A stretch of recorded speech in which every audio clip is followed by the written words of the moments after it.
Well, my New Year's resolution was to lose 30 pounds by summer. Only got 40 pounds to go.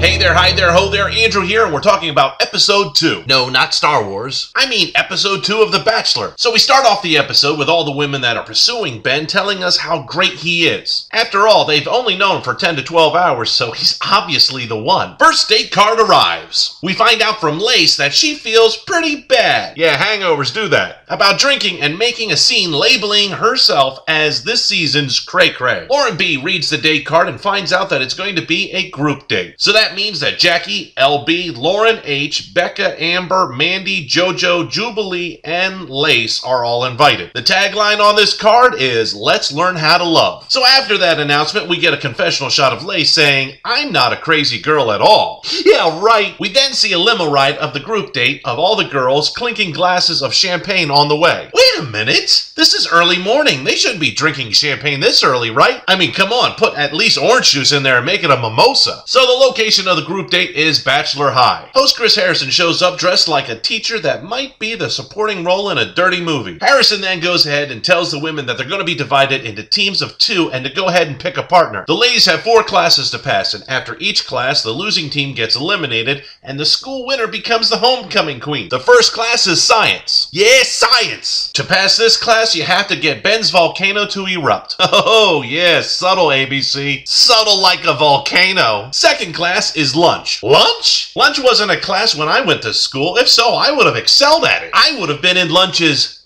honor roll? So this competition is about bobbing for a red apple and transferring it from one partner to the other without using your hands. Back to the subtlety. I see, ABC. I see, ABC. After lunch is geography, and the remaining ladies have to place Indiana on a blank map of the U.S. Nobody but Ben really knows where Indiana is on this show, but Becca the Virgin and JoJo the Unicorn declare Indiana to be Pennsylvania and get themselves eliminated in the process. Final class coming up. It's gym, and the 2 teams that are left have to play a little basketball. You know, because Ben so loves b-ball. Guess technically that is a b-ball. Gonzo for Ben, Mandy, and underachiever Amber win the event. That means now it's head-to-head competition between them to find out who is the homecoming queen. And to do that, they must race that includes hurdle jumps. This is where it gets a little awkward. As if this show wasn't awkward enough. I think underachiever Amber has probably run to the bathroom quicker than she ran this relay. She just doesn't look like she's into it. So Gonzo for Ben, Mandy wins it and is crowned the homecoming queen. She rides off with Ben while the ladies go look for some pig's blood to dump on her later. After the event, when they all sit down for cocktails, Lace has to convince herself and the camera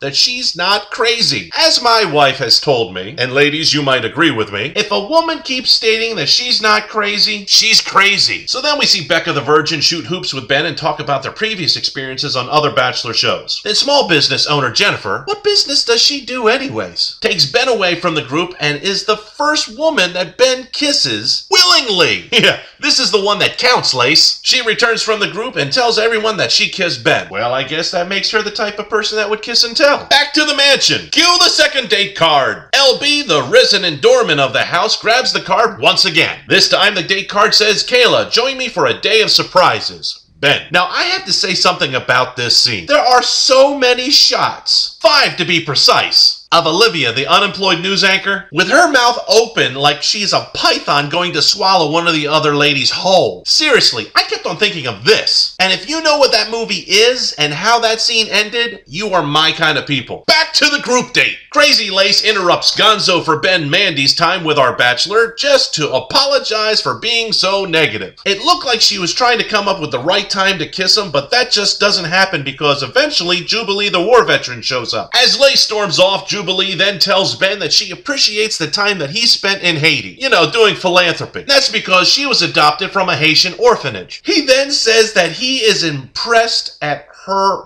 perseverance? What kind of response is that? And then they kiss, and hey, who wouldn't with a saucy line like that? Jubilee returns back to the ladies, and Crazy Lacey is drunk again and begins to scold her for interrupting. And between boxes of wine, Crazy Lace interrupts Ben and LB for just one more minute to tell him that she's not crazy. Well, that's just crazy. And he still doesn't kiss her, so that's got to tick her off. During this time, we see underachiever Amber is the one that talks the most about how crazy Lace is getting all the time and she isn't. Funny, I've seen Lace get up off the couch at least 3 times. How many times have you gotten up, Amber? Ben returns to the ladies and asks JoJo the unicorn if she will join him. They go to the roof of the hotel where he tells her that he is attracted to her energy. What energy? The most energetic thing I've seen her do is put on the unicorn mask. And that was like right at the beginning. So they kiss and he goes back to the group date, offers the rose to JoJo, and she accepts it. Cue the one-on-one date. Harrison meets the girls and tells I left my boyfriend Kayla that the plans are up to him and he called a couple of friends to help out. Yeah, that's ABC code for we're going to do a promo for a movie to help pay for this season. Kevin Hart and Ice Cube show up because they're going to ride along with Ben and Kayla on their date. Ride along! The two guys pull Ben aside because they want to tell him that they are going to go cheap on this date to see if Kayla is cool with that. So then we see Ben buy flowers from a street vendor while Kevin Hart tries to lower the price down. These driving scenes show that traffic is basically non-existent, and for some reason this is in LA. Where is the traffic? They then go to a liquor store and Ben gets told by Ice Cube that he needs to purchase Hennessy and prophylactics. Actually, he doesn't use that word. They finally end up at a store that sells hot tubs, and I guess they convinced the owner off camera to go ahead and try them out. Kevin Hart eventually gets out of the tub and leaves Ice Cube, who was never in the hot tub to begin with. It's probably because ice cubes don't last that long in hot tubs. Yes, science! We then get a shot of Amanda, mother of 2, phone plan of 1, and she talks to her kids via FaceTime on her cell phone. I thought they couldn't have cell phones on this show. Cue the second group date card. Breaking Bad Jennifer, the small business owner, reads,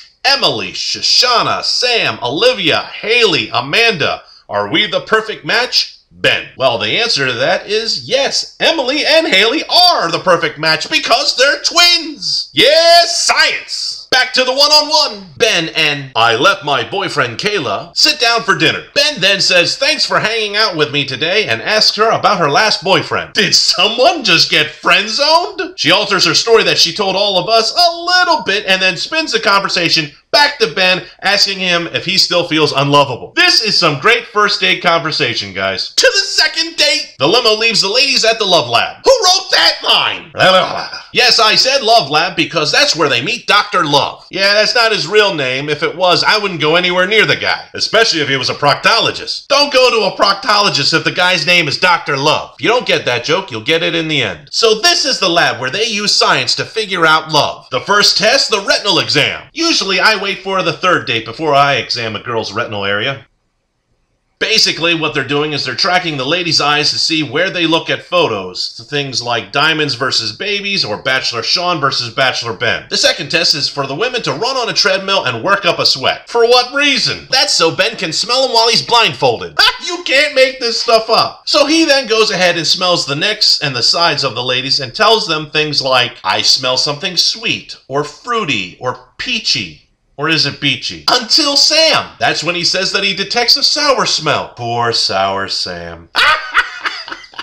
The last test is the heat test where Ben and each of the ladies separately half-dressed sit on a bed and change positions. You know, like a hand on the chest or forehead to forehead. Think the cover of any Nicholas Sparks movie. So the tests are done now and Dr. Love tells the women that the lowest score was Sour Sam with a score of 2.42 out of 10. Yes, science? Wow, Doc, did you really have to say the score? I mean, where's the love? Really, where's the love? We then find out that open mouth Olivia gets a score of 7.4 and is the highest total. And she celebrates by opening up her mouth again and saying, winning. Who says that anymore? Later, after the Love Lab, the ladies have lively libations. I'm gonna shoot the person that wrote that line. Ben asks Olivia to go ahead and join him at his bachelor pad, which is just his hotel room. They go there and kiss. Open mouth. Could we possibly get a confessional shot of her mouth open again?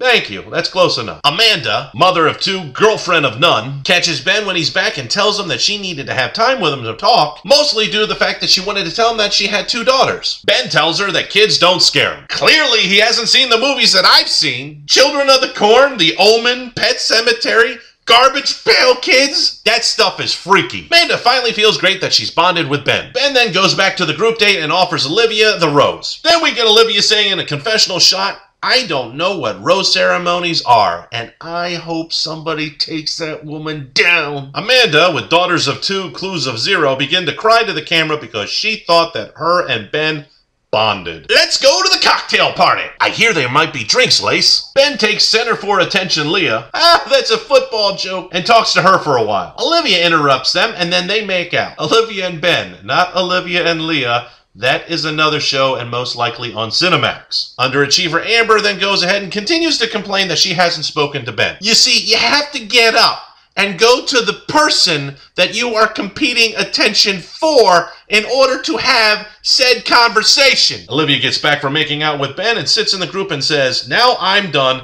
Everybody have at it." Whoa. That's basically saying you can have my leftovers. I really don't like her. Crazy Lace pulls Ben aside to tell him, "Hey, I know I just met you, and it might sound crazy, but I like roses. Can I have one maybe?" Seriously, if she said that, I would have given her a dozen. But she doesn't. She says stuff like, "I know I'm coming off a little bit crazy." You think? Also, "I'm too hot to handle." Oh, and she was also a dorky kid. Now, this conversation is on the balcony, so all the women that are competing for Ben's attention can hear it from below. Lauren H. decides to go ahead and stop this via a mercy killing and interrupts them. Crazy Lace goes and runs into the bathroom to cry. Ben then finds Lauren B., you know, the punny flight attendant, and says to her that he's been thinking about her. Really? He then gives her a photo, which is apparently a still shot from the first episode. Yeah, I don't think that was his idea. Ben then sees mercy killer Lauren H. once again and gives her a blue ribbon for the largest explosion at the science fair. And she thinks it's cute, and we move on. Ben then sits down with Amanda, mother of 2. Are these jokes worth it? And he thanks her for sharing about her kids. He then shows her some charms that he got, and they're going to glue these charms together onto some hair clips to make barrettes for her daughters. Ugh, my heart. Okay, I want to marry the guy now. To the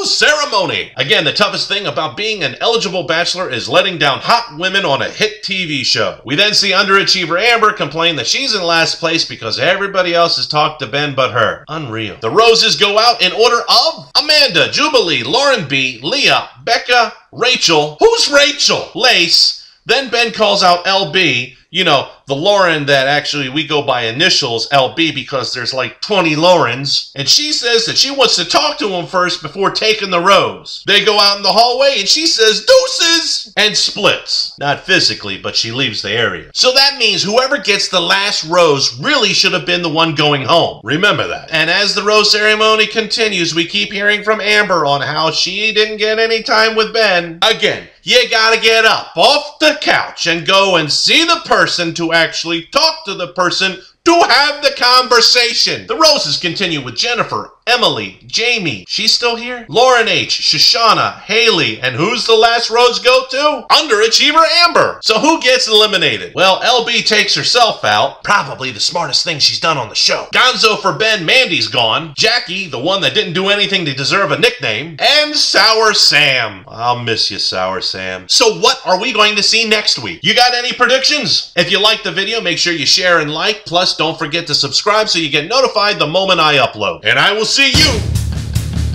in the next video.